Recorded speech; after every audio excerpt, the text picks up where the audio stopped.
especially with our first salvo for today's episode, our retail news, which ought to be a special feature, the 101 Spanish churches in the Philippines advocacy. Okay. Retail news. Take it away, JT. Ikaw mag-introduce sa kanya. Well, ladies and gentlemen, we have the pleasure and honor to have the chief proponent of the 1001 Spanish Churches Philippines beside me right now is a former PMAP member, heralded as the 1997 Mr. Young Philippines, and also known as the educated hunk of the Philippine, show business. Right? He's also currently a professor for literature, literature, humanities, and philosophy at PUP. Now we have the pleasure and honor to have Mr. Dante Balboa. Good afternoon. Hi, Good afternoon, Dante. Okay, hunk na. I will see more of you. But before our Q&A, I think let's have the video be played for the advocacy of the 1001 churches.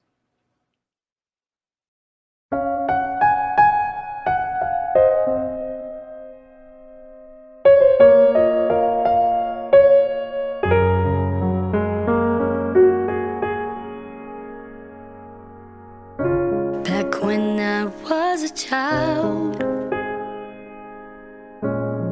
before life removed all the innocence, my mother would hold me tight and whisper that I was her true best friend.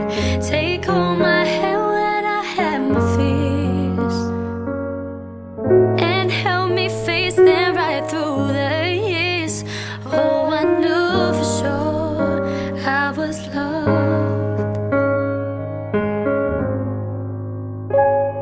If I could get another chance, another hug, another dance with her, I'd play a song that went on and on. How I love, love, love to dance with my mother once more.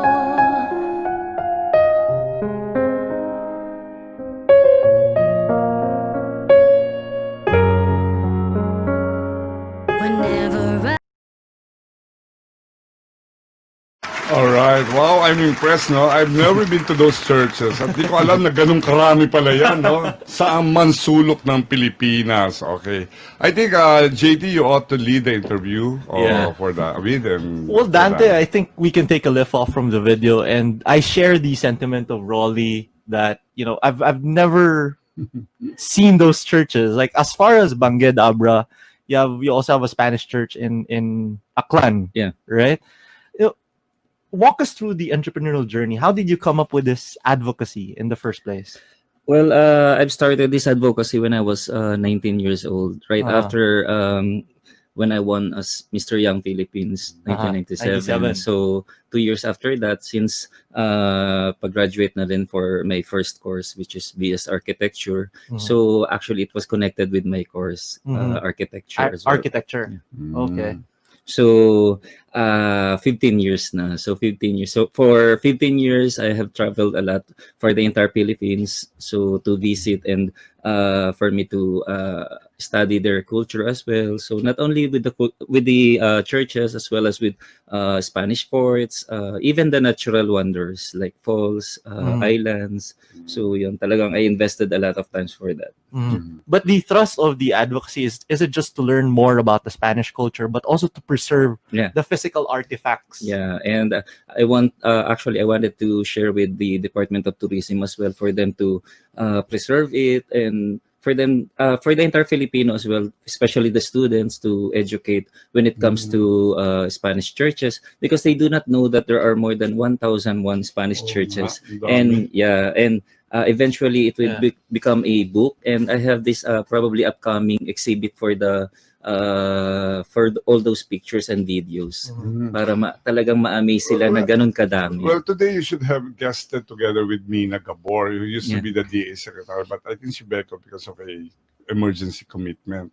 But we can link you to her so that this thing can now be given some meat, or if not budget, so that you can have more promotion. Thank you very much.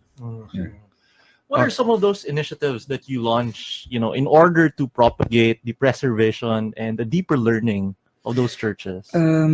Kasi medyo ano siya, sir, parang personal expenses din kasi talaga siya. So I invested, actually million na yung nagastos ko personally. It's a passion project. It's a passion project. So ngayon pa lang siya pumipick up. Actually, I was invited by several universities na rin as well for them to as a guest speaker. So for this novel works. So ngayon pa lang siya pumipick up. Ngayon pa lang nalalaman yung ginawa ko yan. Considering na 15 years ko na siyang ginawa. Can we do a coin a term? Kasi there's now a thing called agri-tourism. Yeah. What is this called about? Agri? No, hindi. Paid tourism. It's not agri-tourism. Because we remember in our Philippine government study na in a town, usually the church is across the seat of government. That's right. And then beside is the market and the school. Right. That's the master plan. That's the master plan of the Spanish school. So you have the mercado, which is the centerpiece of the city.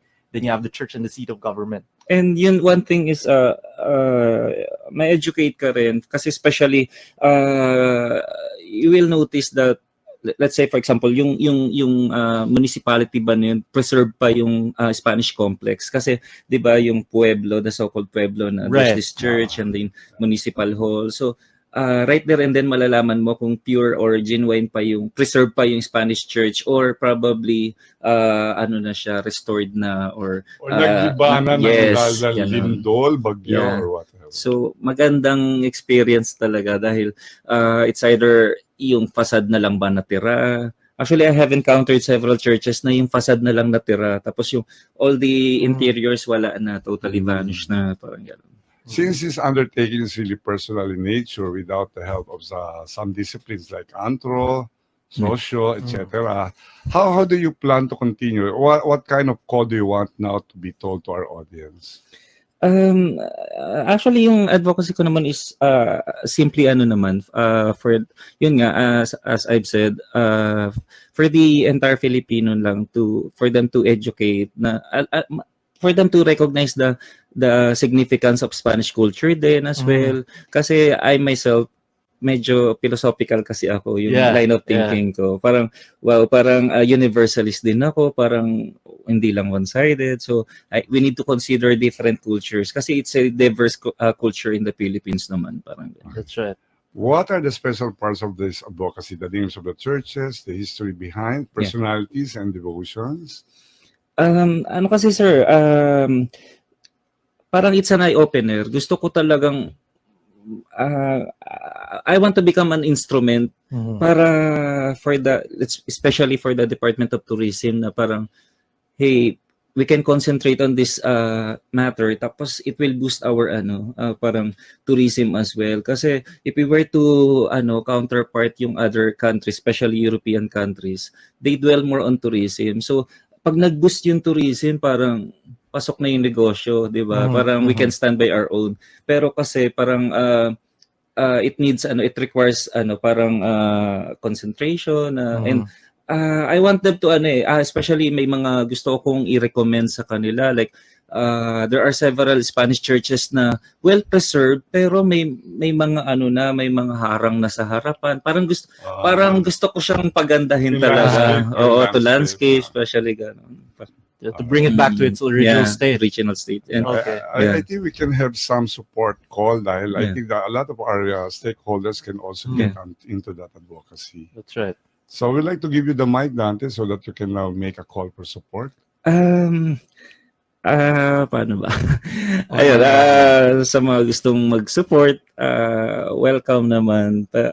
I mean, if they're willing to, kasi modesty aside, sir, magastos na rin talaga kasi yes, every time na magtutour ako it will run for 10 days.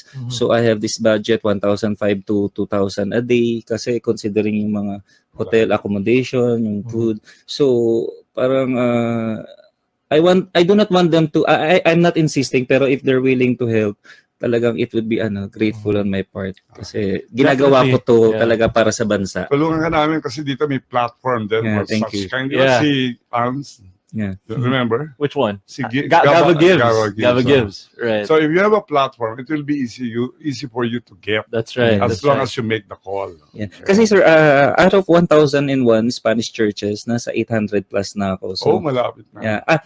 Not if you were to include also those churches na modern, nakaka 3,000 churches na ako all over the Philippines. Pero kasi if we were to stick with Spanish churches, the so-called Spanish churches, nakaka 800 na ako. So medyo delicate kasi yung part ng Mindanao. So kaya ayaw magsisama sa akin pagka sa Mindanao. Well, we can help you rally support for this, Yes. initiative, because Yeah. definitely this platform would have a Yeah. lot of like-minded Yeah. partners for you. Thank you. Yes, okay. All right. So maraming salamat, Thank Dante. you. Thank you. We'll be Sir of help Rolling. to you. Thank you. Yeah, thanks, Okay, Dante. so advocacies will always be interesting as a platform for change. From a dominant or niche perspective, the energy that is required, created, or promulgated will always touch somebody's heart and mind. To have an advocacy and one's part of culture is definitely a winner, because yung mga societal norms will always be remembered if forgotten or enhanced if prevailing. More so with our faith, di ba? Pag meron sinabi nating faith, may hugot yan. Because we live by it, di ba? So the information line gets into our hearts. More power to you, Dante. Thank you. And we Thank will you, be sir. of help to you. Thank Okay. you, sir.